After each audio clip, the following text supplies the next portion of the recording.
actually packing up the kabutos now. So, figured might as well record more content while I'm doing that. Look at that, trying to be productive and efficient. So, again, I don't have all this stuff set up. Wife got me a label printer a couple years ago, but honestly, I haven't taken the time to set it up because I haven't been running this as a business to the point where I've needed it to go that quickly. And I don't know, I'm always afraid of change, so I'm just doing my best. At this particular moment in time, I'm comfortable with doing it this way. Gives me a few extra minutes to think. I get some movement in because I have to go walk over to my other actual printer. And I'm okay with that choice. It's still not exactly ideal, but hey, you know, it's just how things go. So, the way I usually do this stuff, so I can show you the way I pack up orders. So I have the printed out the label, which I'm obviously not going to show you. But then, in this particular case, since these are high value items,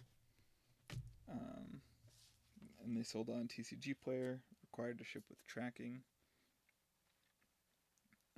But the way I do it is they're going in just a plain envelope.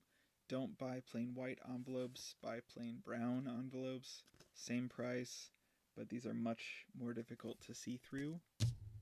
Hint, hint.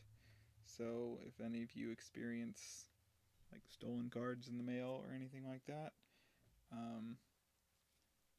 this will help. I'm not saying it's the ultimate solution, but it will help.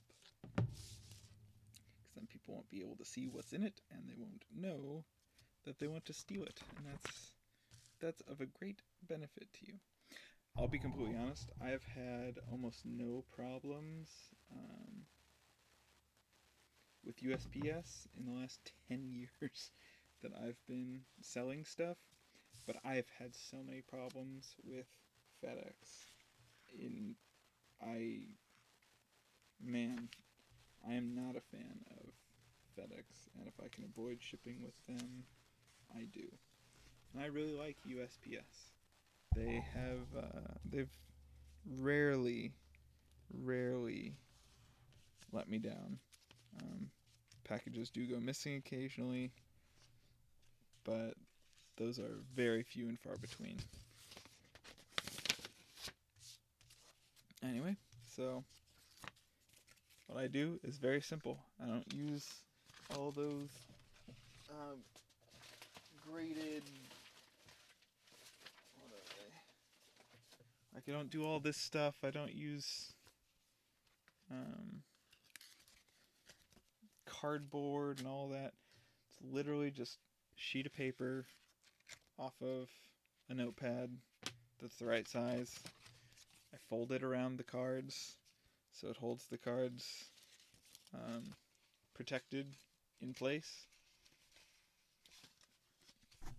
Fold the edges, fold the bottom, and guess what? Cards are nice and secure, stable.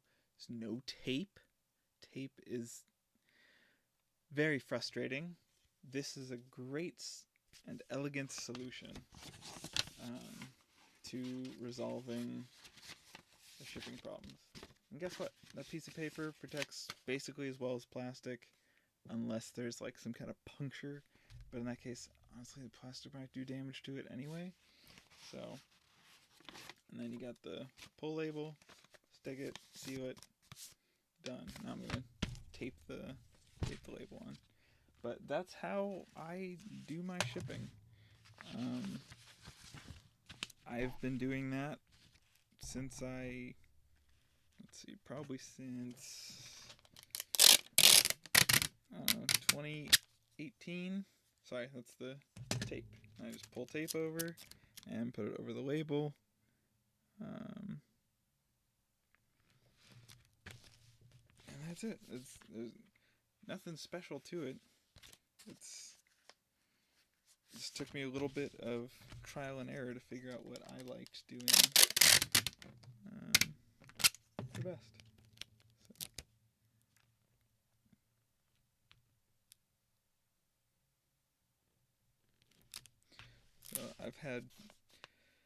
So I'd placed a large bulk order on TCG Player. They had their cards listed for 1 to 5 cents, and so I placed an order for I think it was about 600 cards, so it amounted to like $6. And they just outright canceled my order and were like, "This is insane. TCG Player didn't charge enough for shipping. I'm going to lose money selling these." And, I mean, one, don't list your cards for that cheap. Because if somebody does what I did, and I just used the optimize option. I didn't go specifically to this seller and select them. But I do look at the orders before I place them. So, one, generally don't list your cards for less than 10 cents. And honestly, you could probably go up to 20 cents if you really want to be crazy. But if they're cheap bulk cards that people don't want anyway, then I don't know. It's kind of up to you and how quickly you want to grow or sell versus that. But that seller just instantly canceled my order, and that was really frustrating. If they would have just reached out to me before they canceled it and said, "Hey, you bought a lot of cards and it's going to cost me more than that in shipping. Would you help out with the shipping?" I just said, "Yeah." I'd have given them $10 to ship those 600 cards because, yeah, that's going to weigh a lot. That's going to be a lot to pack up. It's going to be a lot to ship out. I understand. I get it. But also, they listed their cards that cheap.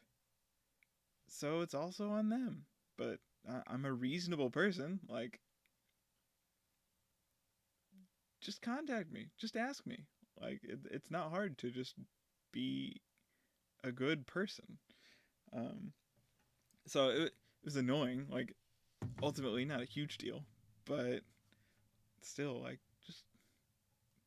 just think for a second. You don't have to react so strongly to it and cancel it. Oh my gosh, they're not gonna. Just ask for help. It's okay. And apologize. Whether you did anything wrong or not. Just saying, "Oh, I'm so sorry."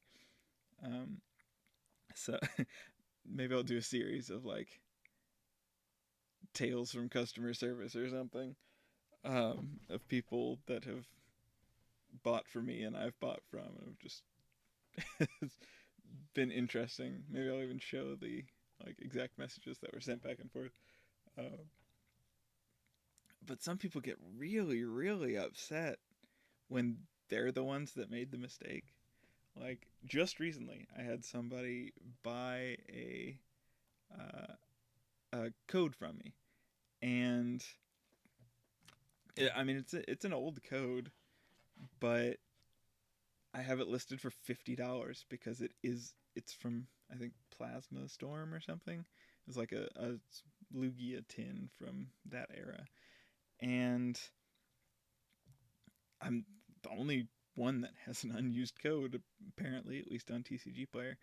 And so they bought it for $50, which I think is insane. And I sent them a message honestly, I think it was exactly 2 hours after they placed the order, saying, "Hey, this was $50. It's just you purchased the code, but if you'd like to receive the card, let me know." Didn't hear anything back. Sent a follow-up message the next day. I was like, "Hey, haven't heard back from you. I ship this out in the next day because you're supposed to ship out within 48 hours on TCG Player." And just wanted to confirm if you wanted the card with it or just the code. Still didn't hear anything back. And with codes, TCG Player is a digital first, like, they have a digital first policy where if somebody buys a code, you send them the code in the message. They get nothing physical in the mail. They get, like, that's it. They just get a message with the code in it. And so I sent the buyer a third message prior to shipping it out saying, hey, I can't find the card. So I just wrote down the code on a piece of paper. Since it was over $50, TCG Player requires you to ship with tracking. And so I spent $5 to ship this to them, ship this code to them, even though it should have been a digital message, but they never responded to me. And so I just went ahead and shipped it and sent it to them anyway. And a day after it gets there, I get a immediate 1-star feedback review. Worst seller ever, worst experience I've ever had. They sent me a code in the mail. Terrible decision on the seller's part or something like that. Or terrible customer service. You should have messaged me, is what their review said. And it, with stuff like that, it's happened enough times to me now that I shrug it off. But in my early days of selling, when stuff like that happened, it bothered me for weeks. Like, it made me so uncomfortable. I don't like upsetting people. I want to provide the best possible customer service that I can. And so man, this is going on a long story. I should just record a separate video about this particular instance. But anyway, back and forth. I was polite and courteous the whole time. I provided timestamps of when I sent them the messages. Like, they kept insisting over and over again that I never contacted them prior to shipping it out. And of course, TCG Player can look at the message logs and very well knows that I attempted to contact them multiple times and they didn't respond. But I just let them know, like, hey, ultimately, like, I had to spend $5 to ship this to you. I understand you didn't even want the code, you just wanted the card, but they didn't even read the listing that says this is a code. You're buying a digital product that will be sent via message. If you want the physical card, contact the seller. And so they literally didn't even read the description. But so they got very upset. Ultimately, I said, hey, I'm happy to provide you a full refund, provided obviously you don't use the code or don't sell it or anything else, like just destroy it basically. But I still had to pay $5 to ship this to you, and I did my due diligence, but you never responded to me. So I will give you a full refund minus just my exact cost of shipping. So, like, I don't know how that works out on my end, whether I'm still out like the processing fee. No, I don't think so. But anyway, so I think it's a net wash for me. But, like, I spent almost an hour of time going back and forth with this buyer, and that's irritating to me. Like, my time is more important than $0 an hour for sure. That's actually negative time because I could have been doing something else. So, like, I actually lost money by just trying to do what was right for for this person. But something I want you to know is that you can actually block buyers on TCG Player. It's a very useful thing. Whenever I have a buyer that didn't read description, causes me problems, wastes my time, I block them. I would rather lose them as a customer than ever have to deal with them again. Because people that waste my time are being, if they do it in a rude way, they're somebody I don't want to interact with. They're somebody I don't want to be a customer. They're somebody I don't want to be associated with in any way. And so I actually forgot to block this particular buyer, which is why I'm clicking away from the video now and actually going to go ahead and click it because I don't ever want to interact with them again. Yeah, it was the Team Plasma tin, Lugia EX, that code card. So you can, honestly, if you go to TCG Player, you can look it up and see. I probably have the only listing there. And I reduced the price of it. I probably need to reduce it more, though, don't I? Because if they add in tax, then it goes even higher. So maybe I have to do it lower. So I'll do it for 40. Let's see. I'll make it for $45. No, $44. Yeah, we'll do $44. And hopefully that's low enough. So $43.95. So I always do 95 cents at the end of mine. I don't know why. It was just something I started doing on eBay and then had fun with. I don't know why, but I like the 95 cents at the end instead of it being $1 at the end. It's just fun to me. But anyway, I'm getting distracted. I'm clicking around my computer, and that's what I do. So I'm probably just going to sign this one off and have it set to upload the next day or something. I don't know. I'll figure this stuff out eventually, maybe. Who knows? Anyway, orders packed, going out to them on Monday, and that's it. Go to codesandcards.pro, buy stuff, or use my resources that I have on there, because I've spent a long time developing those for myself and figured it's about time to share them with everybody else. Bye.